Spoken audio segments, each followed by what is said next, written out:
Last month, President Trump declared a, quote, national emergency concerning the southern border of the United States under the National Emergencies Act. And, my colleagues wanted to talk about the southern border with relation to the opioid crisis, so let's talk about it. Because even at the time that he declared this emergency, he said himself, quote, I didn't need to do this. But he did.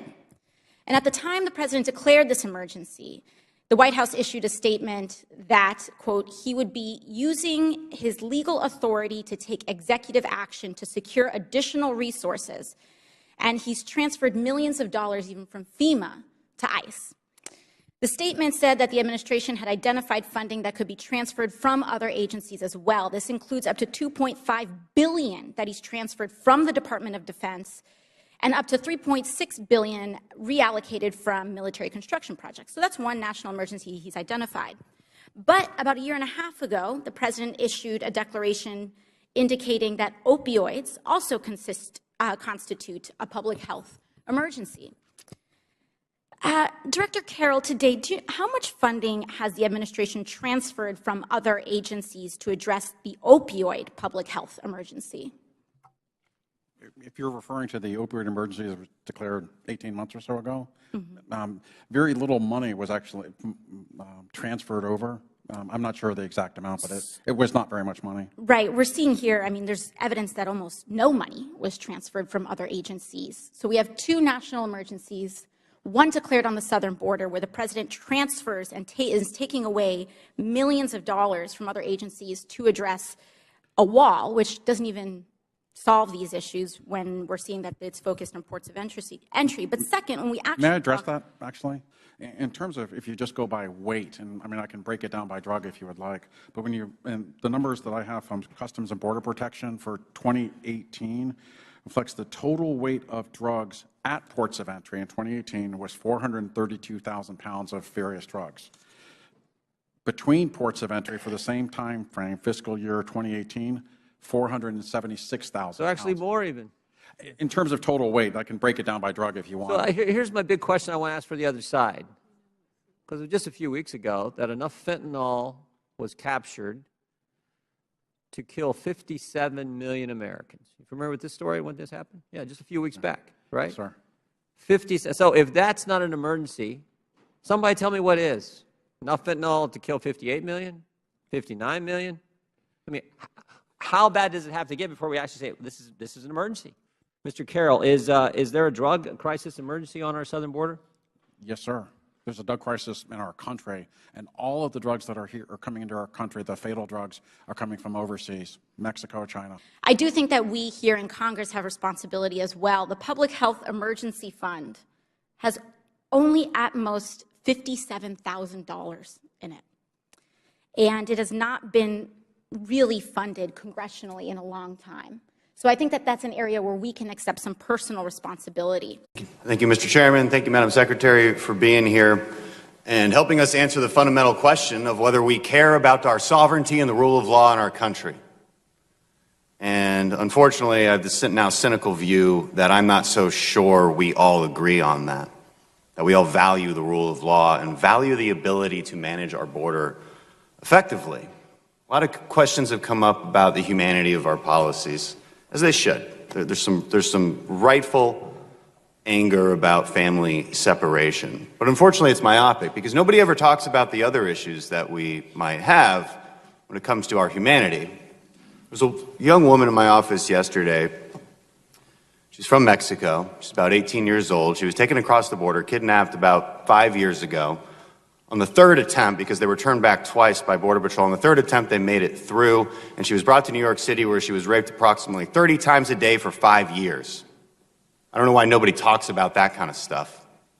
When I was at the border in McAllen, in one day, in one location, 16 kids came across with adults that were not their parents. Further questioning and follow-through led to a stash house with 54 people kidnapped inside in Houston. Nobody talks about that humanity. Those are direct results of the fact that our asylum laws are taken advantage of. That's a direct result of the fact that that woman in my office was allowed to walk straight across the border. Nobody stopped her. There's no wall, nothing. Would have been turned back otherwise and not been in New York City to suffer the absolute nightmare that she did. And then we get to the question of whether walls work. And this has been a really fun conversation over the last couple months. Do walls work? Madam Secretary, would you agree that there's three parts to security: personnel, technology, and barriers? Absolutely. Can you just take one of those away? No, sir. When I was down in McAllen and Brownsville, what we see is Brownsville has about 35 miles worth of barriers. And as a result, only 6% of the crossings in that sector take place because walls work. Would you agree with that? Walls work, yes, sir, as evidence. McAllen, about 1,000 people were crossing on some days because they don't have the infrastructure. Would you agree that the biggest difference between the McAllen corridor and the Brownsville corridor would be the physical barriers? The wall system, yes, sir. Been a lot of red herrings that have been thrown out there to argue these points. Drugs like fentanyl come through points of entry. Yes, we know. You would agree with that, right? Yes. Does that have anything to do with the conversation about whether we need barriers between points of entry? It does not, because it's not an either or. There's always the conversation about we just need more technology because then the border agents can just chase people around as we see, because we can sense them coming through. Is that the only solution, or do you need that plus barriers plus personnel?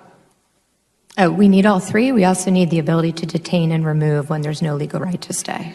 There's a point often made that the border crossings are the lowest in years. We had about 400,000 last year, although that's quickly on the rise, as you've noted, 76,000 just this last month. The point is often made that because it's lower than in the year 2000, that there's no crisis. Is that accurate? Is 400,000 a year a low number?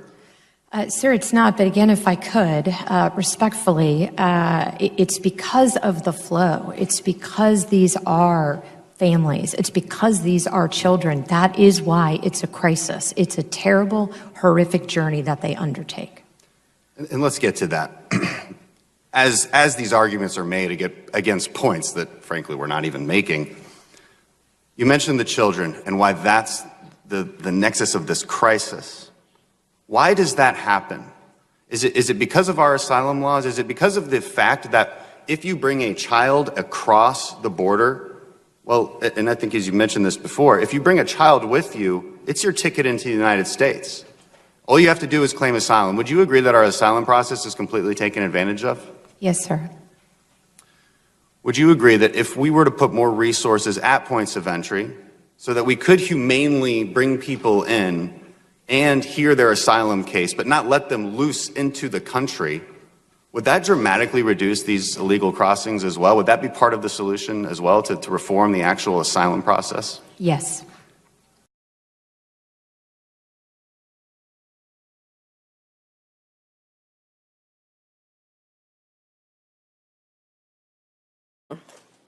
So my question to you is, last Thursday, when the New York Times reported that the President has directed you to separate parents from children when they cross into the United States as a way to deter illegal immigration, is that correct? Have you been directed to separate parents from children as a method of deterrence of undocumented immigration? I have not been directed to do that for purposes of deterrence, no. What purpose have you been given for separating parents from their children? So my decision has been that anyone who breaks the law will be prosecuted. If you're a parent or you're a single person or you happen to have a family, if you cross between the ports of entry, we will refer you for prosecution. You've broken U.S. law. At an April 26th hearing, I asked Undersecretary James McCammett to provide me with what percentage of cases exist in your agency where a child has been separated from a parent or guardian since October of 2017, wherein the case resulted in trafficking charges. I've not been given that information. Can you provide that to me? I do not have it now, but yes, I will provide it to you. Okay. Can you do that by the end of next week? If we have the information, yes. Thank you. I also asked that I be provided with what training and procedures are being given to CBP officers as it relates to how they are instructed to carry out family separation. I've not received that information. Do you have that today? No, you have not asked me for it, so I do not have it, but No, I'm I happy asked to give him it for to you. Okay, so again, by the end of next week, please. Can you explain a little more what you're looking for? Sure. So your agency will be separating children from their parents. And I No, would what assume, we'll be doing is prosecuting parents who've broken the law, just as we do every day in the United States of America. I can appreciate that. But if that parent has a 4-year-old child, what do you plan on doing with that child? The child under law goes to HHS for care and custody, They will be separated from their parent. just And so like my we do in the question- United States so- every day. So they will be separated from their parent. And my question then is, when you are separating children from their parents, do you have a protocol in place about how that should be done? And are you training the people who will actually remove a child from their parent on how to do that in the least traumatic way? I would hope you do train on how to do that. And so the question is, and the request has been, to give us the information about how you are training and what the protocols are for separating a child from their parent. I'm happy to provide you with the training information. Thank you.